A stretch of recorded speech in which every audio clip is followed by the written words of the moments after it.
Hi everyone, thanks for standing by and welcome to today's webinar, Brexit, a U.S. Perspective. On slide 5, we are covering the agenda today. The agenda consists of the initial considerations for U.S. companies, the June 23rd, 2016 referendum of whether Britain should leave the EU and its results, the UK government white paper, the 12 principles that were published in the white paper, where are we now, the pros and cons of the pending Britain's exit from the EU, and finally, considerations for UK businesses. I do want to point out that obviously Brexit and the Brexit vote has brought about a time of uncertainty for all of global business doing business in the UK. And it is extremely important for global businesses to treat the Brexit scenario as a risk management or business continuity planning exercise. We believe that businesses should identify what functions and assets need to be protected from the impacts, the nature of the risks posed, and solutions for ensuring the business will not be unduly compromised based on the impact of Brexit. While there is a considerable amount of uncertainty, and hopefully Patrick and Chris will help shed some light on that uncertainty, there is no clear direction at this point as to what Britain will encounter upon the exit. And what we will hope today is to go through some of the important features and discussion points around what businesses should be looking for with respect to the impact of Brexit on their business. So we will go to our first slide, which is the initial considerations for U.S. companies. And we've got 5 initial considerations that we believe our clients and businesses that have UK operations are concerned about, and they are the effect on tax treaties. So there potentially could be new tax treaties between the UK and the EU or individual EU member states. And there could potentially be an existing impact on current U.S. income tax treaties to the extent that there is a reliance on the derivative benefits provision of various treaties containing the limitations on benefit article. So there is an impact currently on the potential Brexit vote and the effect on tax treaties with the U.S. companies. Second is financial reporting obligations. It is unclear at this stage in terms of what the impact will be on financial reporting. However, U.S. GAAP requires entities to recognize the effect of a change in tax law or rate on deferred taxes at the date of enactment. The unprecedented nature of the UK's withdrawal from the EU raises a question about whether written notification of withdrawal constitutes a recognition event under the provisions of ASC 740 income taxes. Therefore, it is recommended at this point that disclosure within a company's financial statements be reported with respect to the effect of a potential change.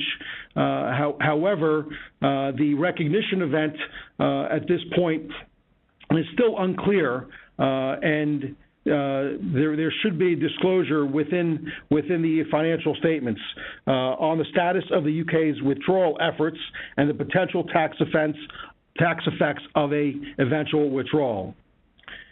The third consideration is the effect on supply chain and what this will do to your company's supply chain with respect to the import of goods and services, specifically customs tax and excise tax. On a formal exit, the UK will no longer be part of the EU's custom union. As a result, custom duties could apply to imports from the UK.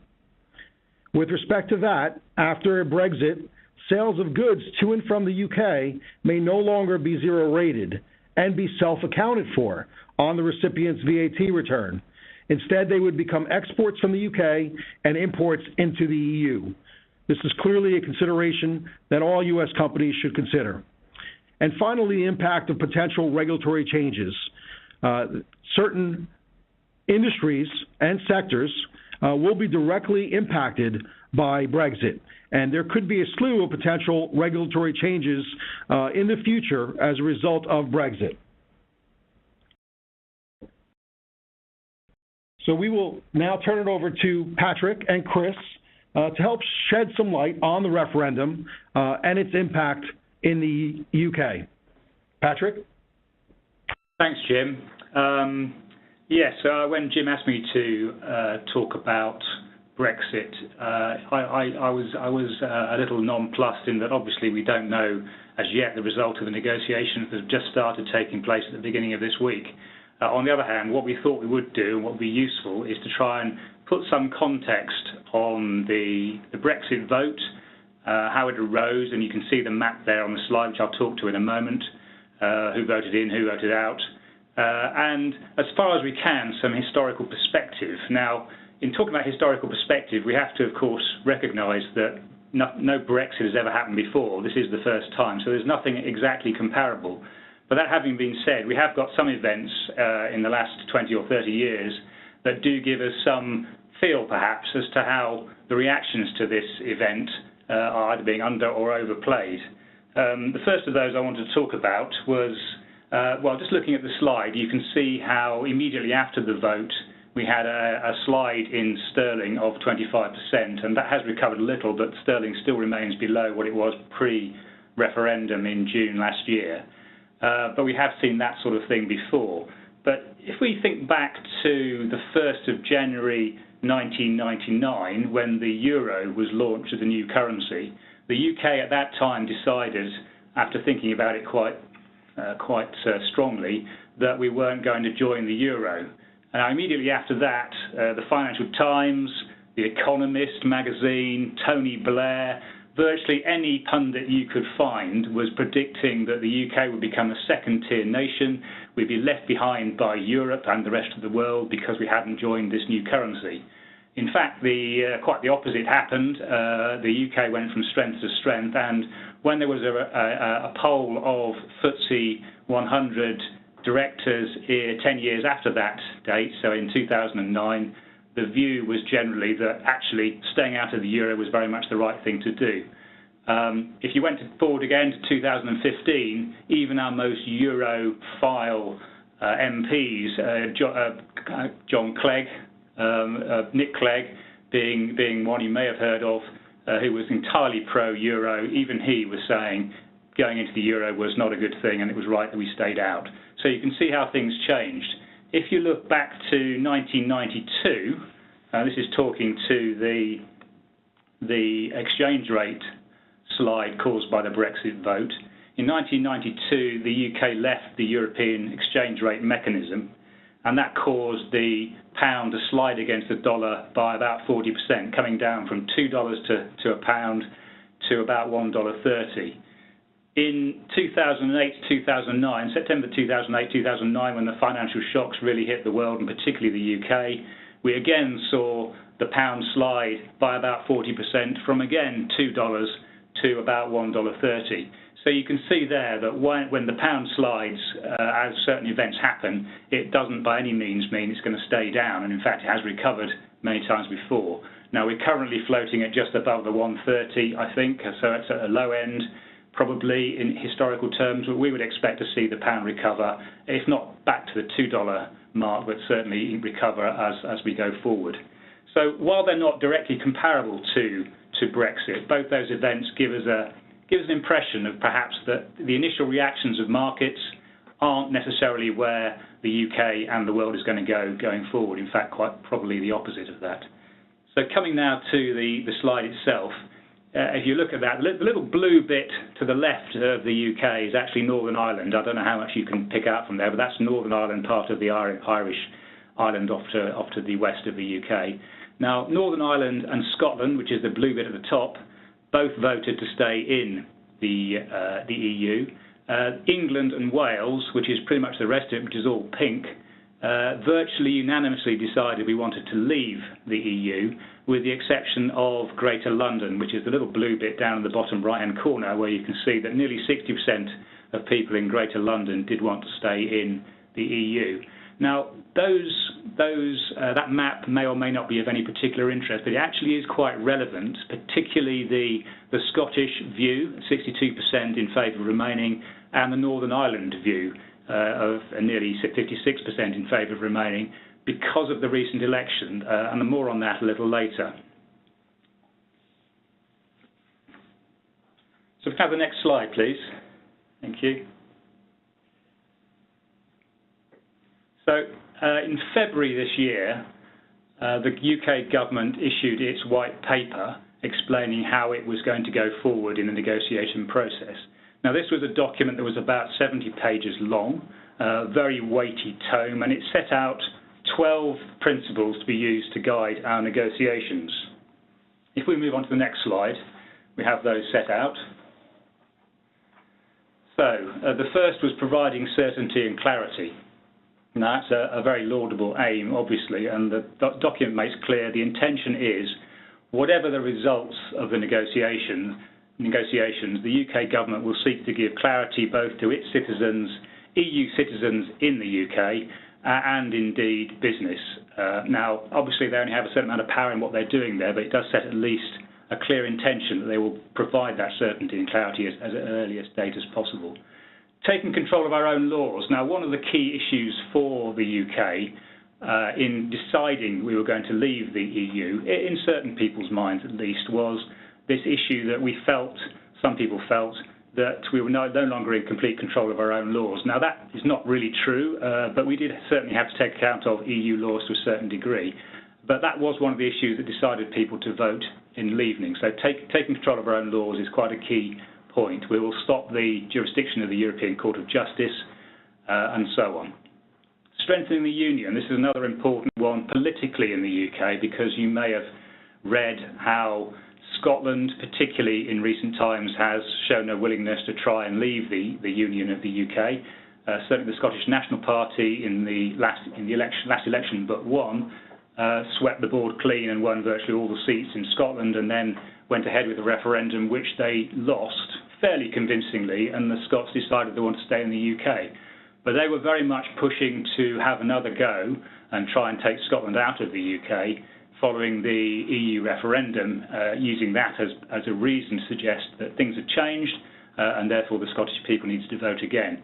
Now, in the most recent election, one of the unusual or unexpected circumstances that came out of that was the Scottish National Party lost a lot of seats, and therefore it does rather look like the Scots at least took that recent election as a way of demonstrating a support for the union with the UK. So strengthening the union is certainly something the UK government's very keen on. Another key area in negotiations with the EU will be around the border between Northern Ireland and Southern Ireland, which is the next point there, protecting our historic ties with Ireland and maintaining the common travel area. Now, the common travel area has been there since long before we joined the EU, and so it's historically relevant that the UK has sought this common travel area with the Southern Ireland, a separate country, for some considerable time.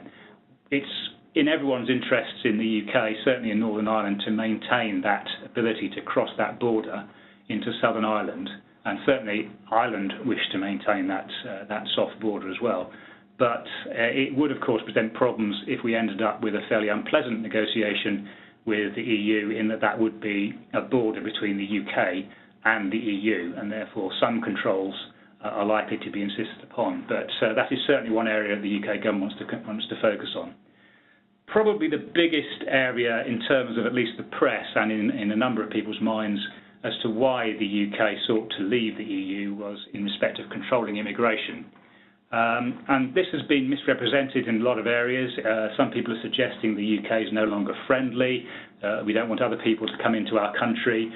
This isn't the message that we certainly see. There is a need for immigration in this country. We have virtually full employment. Manufacturing is crying out for skilled workers, and many of those do come from immigration. What I think people were concerned about is the completely uncontrolled migration to the UK from, in particular, Eastern Europe, and you will have no doubt seen how Poland, or Polish people in particular, flooded to the UK when they joined the EU, and we have now getting on for 2 million Poles living in the UK, and in the main being very productive for the UK.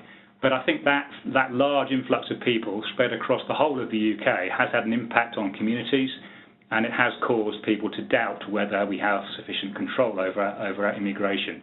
So that is one of the areas we are certainly looking to gather some control over, and probably restrict to some extent without having a clear need for the type of people who want to come in. But where we have a need, I think it's very clear also from the government's position that we will certainly be welcoming people into the UK.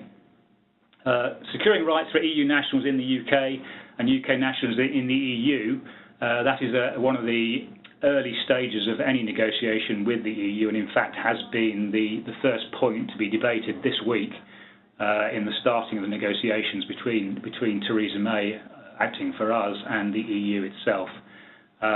Clearly, both the UK and the EU want to be sure that the citizens they have in the respective places are still able to carry on living as they are now.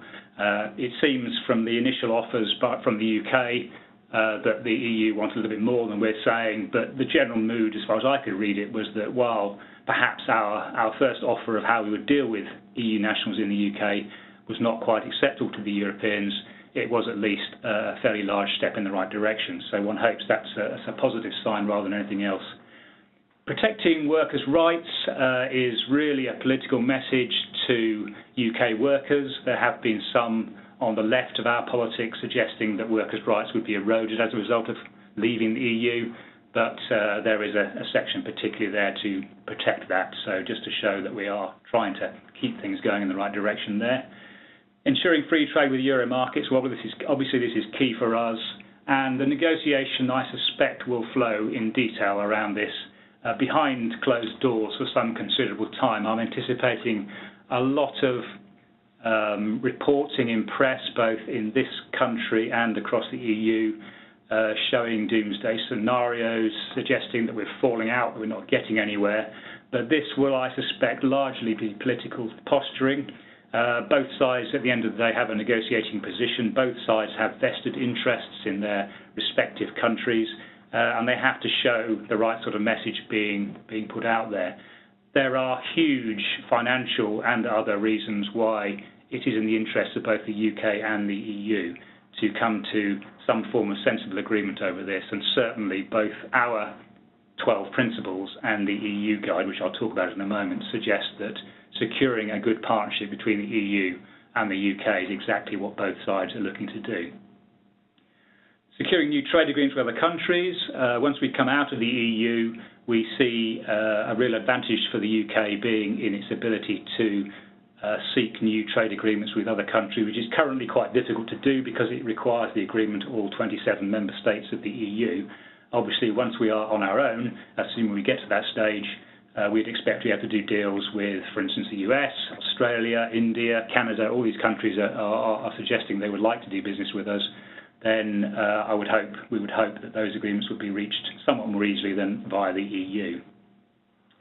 We want to ensure that the UK remains the best place for science and innovation. We have a very high-tech system in the UK already, lots of tax incentives to encourage investment and ongoing development of high-tech ideas and innovation.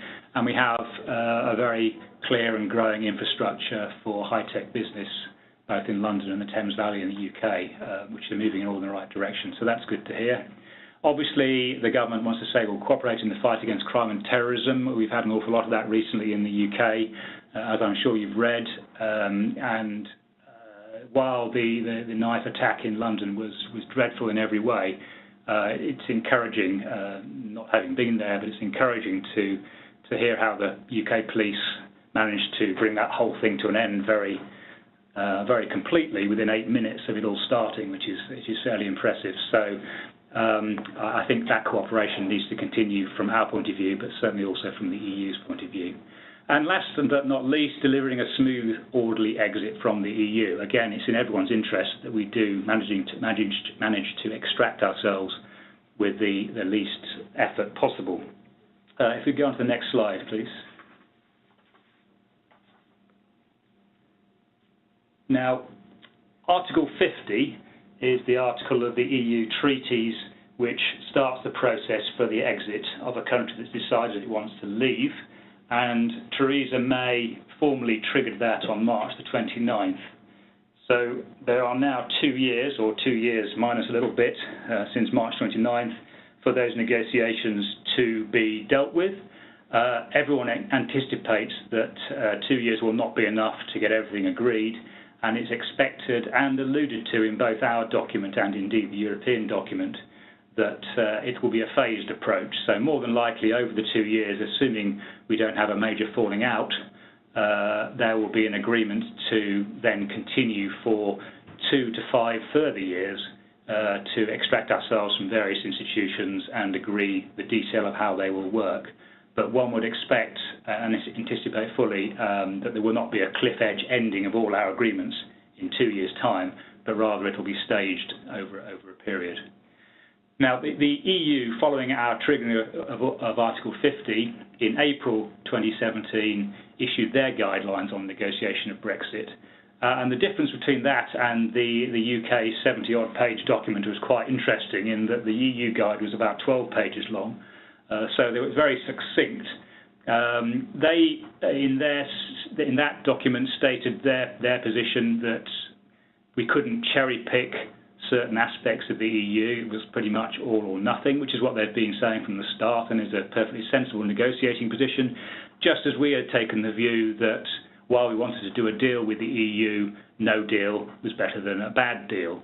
So both sides have set out a starting point, but it's interesting when you read the documents, both of them are full of conciliatory language talking about partnership, smooth and orderly, and certainty. So the starting point is very much that both sides want to get this done in a way that makes sense for everyone. So that's at least positive and encouraging. Sorry, yes, move on to the next slide. Since that date, of course, we've had another election in the UK. This was a bit of a surprise. Theresa May had repeatedly said that she would not hold another election. But then, with all the polls suggesting that she had a huge likely majority in the opinions, her personal popularity rating when she started the election was higher than even Margaret Thatcher's had been at the height of her popularity. So she was perfectly justified in working out or assuming at that point in time that she could hold an election and potentially get a much bigger majority than she had at that point.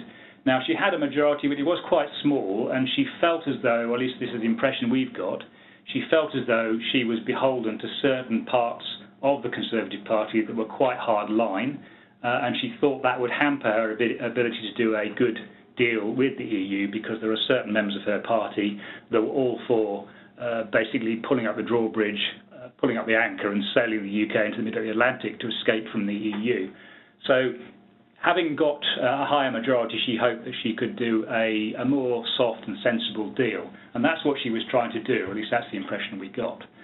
Unfortunately, despite the fact it seemed to be a foregone conclusion, or fortunately, depending on your point of view, I suppose, it didn't work out that way. And in the event, due to a fairly calamitous campaigning by the Conservatives, and it has to be said, relatively effective campaigning by the opposition party, what we ended up with the Conservatives being by far the largest party, and you can see there in the slide, 318 is by far the largest, but they did not have the magic 326 needed to have an overall majority, which was, of course, a bit of a problem for them. But you may remember I mentioned in one of the early slides with the map how the decisions in Northern Ireland and Scotland were now going to be very important, or the views of those parts of the UK were going to be very important. Both those parts of the UK voted to stay in the EU, you may remember.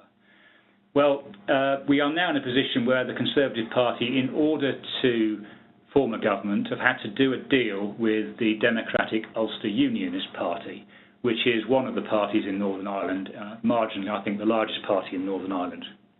Now, the Democratic Ulster Unionists have a political position which is very similar to the Conservatives in a lot of ways. They're a bit more right-wing in some areas on social policy, etc. But when it comes to Brexit, because they're an island, and we've already discussed the requirements and the need of Ireland to have a soft border between the north and the south, because they are there, they're very much in favour of a softer Brexit than Theresa May's government at least appeared to be putting forward at the start of these negotiations. So that's one factor which makes me think we'll see a move of the UK government's negotiating position more towards a softer Brexit. The other one is that there are, following the huge success of the Conservative Party in Scotland, where we had, I think, either one or no seats prior to the election, we now have 13 at the cost of the Scottish nationalists. And those 13 Scottish Conservative members, again, bearing in mind they come from that part of the country which was most in favour of staying in the EU, we expect to operate in a bloc to seek to push Theresa May down a softer Brexit route. So while the election hasn't helped with certainty, because the government is obviously not as strong as it was before, there is an agreement there. Mrs May does have a government which has a majority with her allies. She will now be held to account, I think, in terms of achieving a softer type of result. Now, you can take a view as to whether that's good from the negotiating position or not, but overall, most of business would probably favour a softer Brexit to a harder Brexit, and it looks like that's the direction we're going. Another interesting factor that comes out at this stage, or at least I'll comment at this stage, is as to whether or not Brexit will actually happen. Because if you were to ask me prior to the election, then I would have said 99.9% we were going to be exiting the EU one way or the other. Following the election and that result, following the requirement for the Conservatives to rely on the DUP and the Scottish Conservatives, following the fact that most political parties are taking the result of the election as being a comment on Brexit to some extent, and a move away from a hard Brexit position, there has started to be comment at quite high levels, both in terms of political commentators in the UK asking whether the UK would actually Brexit and what that would cause from the EU negotiators' side, which led to some initial befuddlement, I think, at the EU negotiator level, but then, of course, the door is open. We have President Macron of France saying the door is always open and that we could obviously decide not to leave. And it's been mentioned a few times since. So while I think it's unlikely, as it says on the new slide, and thank you for changing it, I think it's unlikely still. The possibility that Brexit will now not go ahead is at least out there, and who knows what will happen over the next year or two. So Patrick, while we're going through that polling question and getting some of the results in, there was a recent Financial Times article last week that stated that David Davis, Britain's Brexit secretary, can only begin trade talks once Britain gives assurances on a gross Brexit bill of 150 billion sterling and settles questions over the rights of 4 million immigrants. Do you believe that Britain can walk away from a bad deal, and what could potentially be the impact to the British economy if, in fact, it is stuck with a bad deal, or, as you put it, a harder Brexit? Well, that's quite an interesting question, and that Brexit bill, has changed massively over the last few months. There's been references to 40 million, 80 billion, 100 billion, now 150 billion, and the UK government has suggested much lower figures. I've obviously got Chris here as well, and he has got some thoughts on context, which I think are quite relevant here. We were discussing before, so Chris. Yeah, thanks Patrick, thanks Jim. Yeah, so I mean, just doing a bit of background research on this. So at the moment there are 8 net contributors to the European Union, and the UK is only the 7th largest. So as a country, we contribute about 7 billion a year on a net basis. So just looking at that in context of 150 billion is completely out of context. So one could take the view that 150 billion is very much paper talk and an exaggeration. On the other hand, clearly the UK is committed to a number of European bodies, of European funds, and the like, and probably committed over more than 2 years And I think it's right that the UK maintains those commitments. And certainly in terms of, and the EU recognise that. So the EU, in addition to producing a broad policy paper, have produced specific policy papers in relation to certain issues like how we negotiate this exit bill. And certainly from their perspective, where we maintain our commitments to various funds and institutions, to the extent that we're able to participate in those, that will continue as well going forward. So I think our headline contributions over the next few years may well be 150 billion, but in reality, I think that would have been what we'd have committed to anyway, whether we were staying or leaving. So whilst it makes a great headline, and the papers will run with it, I think in reality, I'm not saying we won't pay any more than we have done in the past, but I don't think it'll be anywhere near that in a net number term. Thanks, Jim. Yes, so after that fairly lengthy introduction and context of where we are with the negotiations on leaving the EU, I suppose a relevant question to ask, particularly for you guys in the States, when looking at the UK and Europe generally, is the UK a good place to do business and for expansion into the EU? Now, that in itself is quite interesting. Again, a bit of context perhaps. In discussions recently, certainly in the last few months, with potential investors from Australia, from the Far East, from the US, and other areas, the issue of Brexit has certainly been on people's minds. I wouldn't say that there isn't a little bit of concern, but the underlying attractiveness of the UK as a holding company location, for example, is relatively undeniable, with a number of our reliefs, and more on those in a minute. We're also, of course, the fifth largest economy in the world, so as a market on our own, we are a good market to be in. We're probably the most digital market in the world, which is relevant to high-tech industry. And the UK has shown that it has a tried and tested business model, and we talked earlier about certain of the shocks related to the European Union that we've had in the past, where the UK has come out certainly not weaker and in all probability stronger than it had been previously. So there's no particular reason to regard Brexit as being a significant reason not to come to the UK, potentially even if you are looking particularly to expand into the EU. Let's go to the next slide, please. What we tried to do was list out some clear pros to coming to the UK, and there are, of course, a few cons, inevitably. But to look at the pros first, we do have a very low corporation tax rate in this country. We're currently at 19%, and the trajectory is to hit 17% by 2020. That's been set, and there's a clear willingness of the UK government, that if need be, to look at reducing that further. Now that puts us right at the bottom of the table in terms of rates of the G20. The US currently sits at the top, whichever way around you want to look at it, we're having the highest rates of that G20. But of course, with President Trump's suggestions as to how those rates might change, he may, of course, bring the US to overtake us at 15%. And I don't know what we would do if that happened, but I would guess we would probably match it. It would be interesting to see what happened in the rest of the European Union, should the US decide to go that route. Currently, European Union rates are considerably higher than ours, not quite as high as the States, but considerably higher, mostly in the high 20s or 30s, which gives us a clear competitive advantage if you look at corporation tax. To the extent that corporation tax is of great interest, generally speaking, we find that particularly US businesses coming to the UK, while they may pay UK corporation tax, the structure of their business is such that it is a relatively small part of their overall cost. And it may well be that a variation in rates there is not hugely important. That in itself may be of some relevance because the UK Labour Party, currently opposition, who are riding high at the moment, were there to be another election in the near future due to some political problem with the Conservatives, it is at least conceivable the Labour Party could win. I think it's probably unlikely, but it's certainly possible. And they have set out their position that they will increase UK corporation tax rates to 26%. Now, 26% is a lot higher than 17, but it would still be, currently at least, at the bottom end of the G20, so still quite a low international rate were it to happen.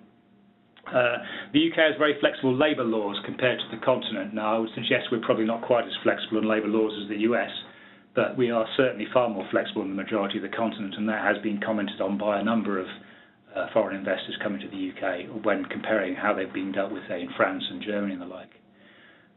It's a very business-friendly environment here. Now, that's not necessarily untrue of many European states, but I think it's safe to say that it's probably easier to set up businesses here in various forms than in most parts of Europe and indeed the world. With the possible exception of Singapore, I think they're probably slightly easier than we are, but we certainly have a very business-friendly environment. The workforce here is very flexible. We have a very well-skilled workforce, and in fact, the only issue potentially there with the UK workforce is that it is largely employed, and we do have some skill shortages in some areas. I've been speaking to manufacturing clients recently who are always struggling to get trained staff, and therefore are looking to immigration, to take the earlier point we had there. We do have a large and sophisticated local market. It is the most digital in the world. We use the internet for more percentage-wise than any other nation at this stage, so very much a digital-aware country. Our environment for innovation is very good. We have very beneficial R&D allowances, giving significant extra relief for R&D expenditure, and a patent box regime that allows a corporation tax rate of 10% on income related to patent use, which is again very advantageous. When looking at extracting funds from the UK, from your holding company here or your subsidiaries here, the fact we have no dividend withholding tax makes extraction very easily. We have participation exemption by virtue of our substantial shareholdings exemption. We have an offshore branch exemption, such that if you have a UK company with offshore branches, you can elect for that not to be brought into account in the UK. Our treaty network is, if not the largest in the world, certainly one of them, well over 130 countries covered, which allows us to deal with most states in the world. And in fact, we have treaties with all the European countries. So to take Jim's point from earlier, while there may be some renegotiation of treaties, we already have treaties and agreements with all significant European states, and one would assume that they would continue unless they need to be improved in some way. The UK political system and legal system, despite evidence to the contrary recently with our various elections, is one of the world's most stable, and our legal system is generally regarded as one of the most robust in the world. And of course, an advantage when dealing with the US, Canada, Australia, New Zealand, etc., is that we almost speak the same language. So we do at least understand each other to a degree, which is a good thing. Perhaps we should look at some cons now. Have the next slide, please. Well, obviously the Brexit debate does give some uncertainty, and we've talked about that already.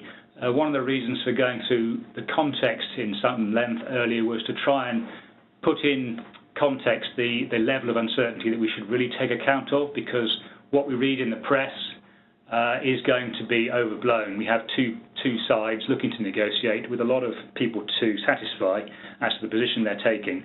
So we are going to see things like a 150 billion divorce bill from the EU, and we're going to see the UK saying no, it's going to be 5 or 10 billion. As Chris was explaining, that could be right from both perspectives, depending on whether you're looking at a net or a gross figure. So it's how you put these things in print, or how you tell them, as we would say.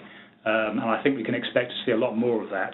But we should probably take with a fairly large pinch of salt the level of uncertainty that needs to be felt here, which is not saying there is none, because there certainly is. The current government looks a bit weak, having had a poor showing in the election, but they have just today or yesterday signed a deal with the DUP, so we know that they have a fairly secure grounding to go forward. But they will need to be listening to those DUP and Scottish Conservative members to get what they want done. So it'll be interesting to see how that pans out. I've already mentioned skills shortages, but I think that should be seen as a reason why the UK will certainly not turn its back on immigration. We may seek to control it in a slightly better way, stop the ability of people to come from Romania, Hungary, Poland, anywhere in Europe without any skill level at all necessarily. They can just come in. We will probably look to stop that, but immigration of people with skills we will be encouraging, as I'm sure we always have. I guess you mentioned obviously the attractiveness of the UK and many reasons for it. And in a recent poll, obviously, the UK is still one of the most competitive tax regimes in Europe. Can we expect to see any additional corporate tax reductions, perhaps 17 going down to 16 or 15? Well, I think that is something that is certainly on the table for the government. Immediately after the EU referendum, before our previous Chancellor lost his job, he did immediately announce that we would go to a 15% corporate tax rate in 2020, rather than the then planned, I think it was 19 at that time. That has subsequently scaled back to the 17% that we're currently aiming at. But the government's also made very clear that if they see the reason to, they will not hesitate to reduce the corporation tax rate further.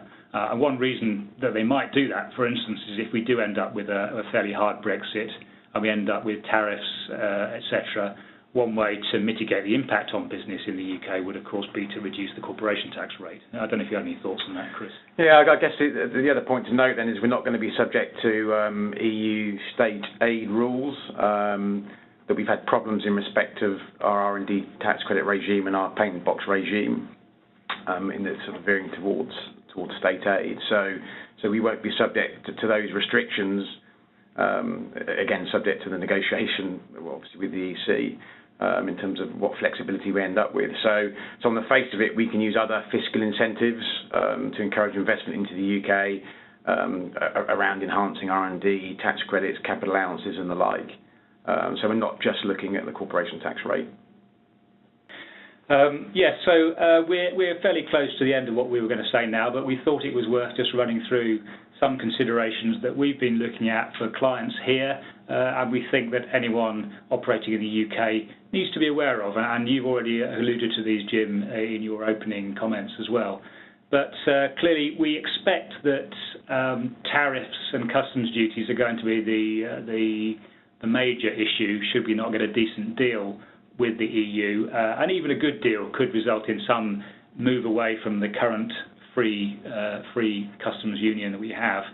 So it's very important that UK-based business that have supply chains in Europe look at their supply chains for potential exposure to EU customs and trade barriers. And from speaking to clients of ours, the possibility of tariffs being applied, even at the likely worst case rate, which is the World Trade Organization tariffs, even at that rate, most of them are not that significant. They're around about 5% in a lot of cases. Now, there are a few exceptions to that where it's considerably worse, but generally they're quite low. So if we end up with that, the tariff itself is not of great concern to clients I've spoken to, because the figures are far smaller than the advantage they currently have from the weaker currency, which gives our exports a huge boost. What they are concerned about in some cases, and it does depend on the business you're in, but I certainly have a number of clients who are saying that it's not the tariff, it's the potential delay in shipping goods if they have to stop at ports on an entry into the EU. So that is an area of concern and something that would have to be addressed during the negotiations, and one would hope there would be a sensible result. But we'll have to wait and see on some of that. What we're suggesting to clients, therefore, is they review their supply chains, they review their customers as well, for that matter, and just make sure that where there is exposure to worst case scenario World Trade Organization tariffs, that they do some numbers to estimate what that exposure is, and then they can work out from the financials whether they need to look at changing that supply chain, rerouting things, helping customers in how they're operating, or indeed in some cases where the cost looks like it's going to be high enough to warrant it, look to establish an EU footprint. Not that many clients have looked at doing this, but we do have one or two that are looking at the possibility of setting up a base in either in Ireland or in the Netherlands or other parts of the EU, just to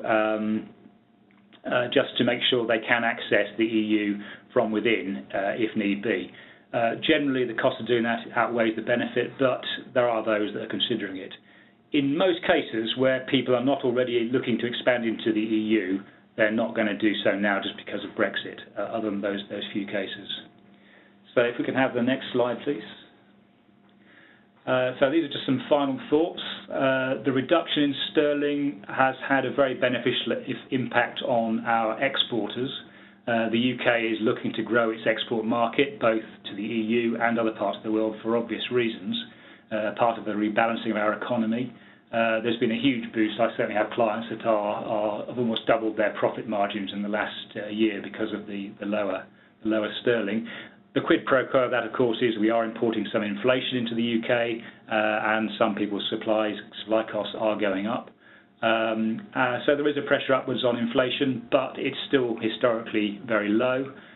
Interest rates don't look like they're going to start rising anytime soon, so we continue to have cheap money available. And at the end of the day, the UK is, of its nature, an innovative trading nation. We always have been for 2,000 years, and I can't see any reason why that would change, whether we have a really disastrous outcome to negotiations or otherwise. But my own view is that the Brexit negotiations will appear fairly fraught from the outside in the press, but behind the scenes we will end up with a deal that is quite reasonable at the end of the day, or that even it won't go ahead at all. So there's my final thoughts, Jim. I don't know if there are any questions or if you've got any further questions for us. Patrick, Chris, I would like to ask one question with respect to the impact on the UK's implementation of BEPS. Many of our audience members are aware of the base erosion and profit shifting.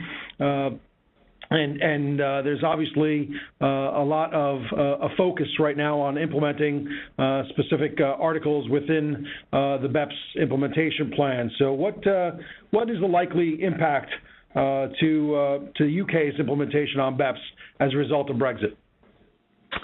So Chris here, Jim. So, I mean, I'd almost turn that round. I mean, the UK has been ahead of the game, I think, in many respects in terms of implementing some of the BEPS recommendations. So, for example, we were ahead of the game in terms of things like diverted profits tax. We've introduced hybrid mismatch legislation ahead of a number of other territories. We are in the process of introducing the fixed ratio deduction rule for interest. The EU anti-avoidance directive, I think, picked up on lots of anti-avoidance that was already in place in the UK. So I think in answer to your question, I don't think Brexit per se is going to impact our implementation of BEPS at all. We're already pushing ahead. We're taking the recommendations and including those recommendations within our legislation. Thank you, Chris. And on the notes of BEPS, many of our audience members may have been exposed to the new proposal with respect to consolidated corporate tax bases in Europe and the notion of a consolidated return in the EU as well. So will Brexit affect the Common Consolidated Corporate Tax Base initiative? Well, again, that's an interesting one, actually, because this was something that's almost been resurrected, I think, as a consequence of the UK prospectively leaving the European Union. I think in 2011 it was first mooted, but then put on the back burner, mainly because of objection from the UK and Ireland, I think. Obviously now the UK is leaving the European Union, so it's no longer a blocker in terms of introducing the Common Consolidated Corporate Tax Base. So again, if anything, Brexit's going to result in that being introduced probably sooner rather than later. So us leaving isn't going to impact that per se, than the fact that it's now going to be brought in. But obviously, if we leave, we'll be outside of it, so it won't impact on us. Thank you, Patrick. Thank you, Chris. We do have a question from one of our audience members, and obviously it sort of picks upon, Patrick, your statement with respect to perhaps the notion of Brexit being reversed. So the question is, if Theresa May receives a hypothetical vote of no confidence and therefore resigns, what effect may that have on reversing Brexit? Well, that is quite an interesting question. Obviously the correct answer is that no one knows, but you've asked me, so I'll give you my thoughts on it, and Chris can feel free to butt in if I say something too far out of turn. I think if that does happen, let's say the DUP can't agree with something May wants to do, or the Scottish Conservatives, or both of them, decide they're going to abandon May and therefore leave her with a minority, and the Labour Party, combined with everyone else, then manages to bring forward a vote of no confidence. I think that's relatively unlikely in the short term. I think everything is in the interest of the Conservatives to avoid that happening at the moment. They're on a bit of a low, the Labour Party are on a bit of a high, so the last thing they'd want is to have a vote anytime soon. But it could happen. So if it did, what would happen? Well, quite possibly that would lead to yet another general election in the UK. If there was another general election right now or in the near future, I would certainly be concerned that we might find we have a Labour government, or at least a Labour Party with the biggest party, and therefore able to form a government in some way. My own view is that wouldn't be particularly good for the UK, but that may be my political leanings, so who knows.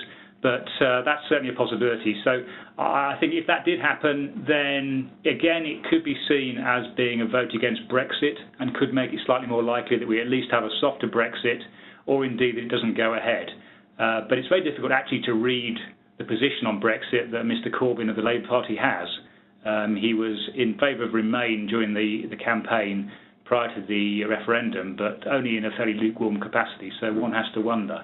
So I don't know. I think there will be an election, and I think it would probably at least soften things, and it would probably move more towards there being no Brexit rather than the contrary. But other than that, I couldn't really say.